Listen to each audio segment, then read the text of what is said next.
If you're looking to splurge on a luxury item, well, frankly, some dreams are a little bigger than others.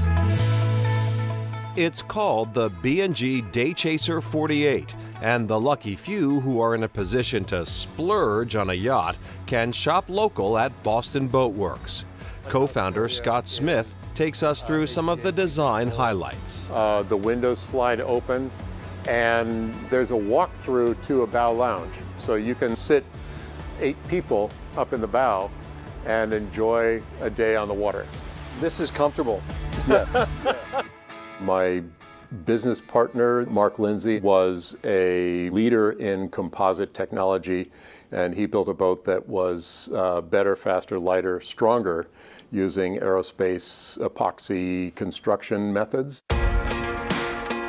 And talk about your spot here on Boston Harbor, because this is an important spot for not only jobs, but it's required that it be a maritime use. We chose to locate Boston Boat Works on Boston Harbor. Our team lives mostly in neighborhoods that are on public transportation, and by virtue of the fact that no one else in the industry is building boats the way we do, we have to train internally. We speak 4 languages on our shop floor and have the benefit of very diverse perspectives. After 25 years developing groundbreaking techniques to build boats for others, the team at Boston Boat Works felt it was finally time to build a boat with their own name on the transom. Enter the BB-44. The boat we really wanted to build was a boat that appealed to the owners we love building boats with the most, and those are the boat owners who use their boats a lot. The design is by longtime collaborator Doug Zern. We've added a very special element, which is the interior living space designed by the London-based super yacht designer Winch Design, which is light and airy and is so harmonious that it fades into the background and allows you to enjoy the natural surroundings that you came out to see in the first place. While these renderings give a sense of the finished work, the actual boats are still under construction.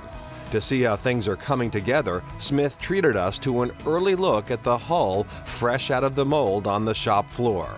We're using both high-performing carbon fiber laminates in the top sides and high-performing e-glass engineered cloth on the bottom of the boat.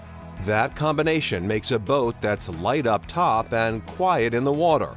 Style and innovation that comes at a cost. This boat with these capabilities and the finish and functionality that we've included is priced at about $2.8 million. Just across the harbor at Community Boat Building, Executive Director Stockton Reese shows us a humbler option that reflects a savings, even in its own class. It's called a Periwinkle Junior. We sell the new boats for $1,000 a piece. And what were these used for, or what could they be used for? Yeah, 150 or 200 years ago, you would see this style of boat out in Boston Harbor, used as tenders to get out to the boats that were moored in the harbor. Nice. More impressive than the modest price tag are the builders, middle school students from communities often underrepresented in STEM careers and on the water. It's a really critical time in terms of kids' educational journey. In 5th and 6th grade, there's a steep drop-off after that in terms of interest in the STEM disciplines, science, technology, engineering, and math. And so if we can give those kids something that they really get excited about, something that's really ambitious, and use those STEM skills that they're learning in the classroom to build it, it'll keep them interested. I heard about it probably a month or 2 ago, and then I finally got picked to do it. It's good because I get to use some tools that I've never used before. So they start with a pile of boards, and they take it through to where it's essentially a finished boat. They pick the names, and the boats bear those names in permanent paint on the back, so we get some pretty interesting ones. They also get a chance to take the finished pieces out onto the harbor before they're sold. See kids just pride emanating from them when they get in that boat and take a few strokes out into the harbor with it. That's great. And both of our subjects, Scott Smith at Boston Boat Works and Stockton Reese from Community Boat Building, started boating as kids. Reese spent summers in Chatham sailing and Smith raced sailboats. Community Boat Building will hold several summer camps this year as well. Coming up, big budget blowout or a micro wedding.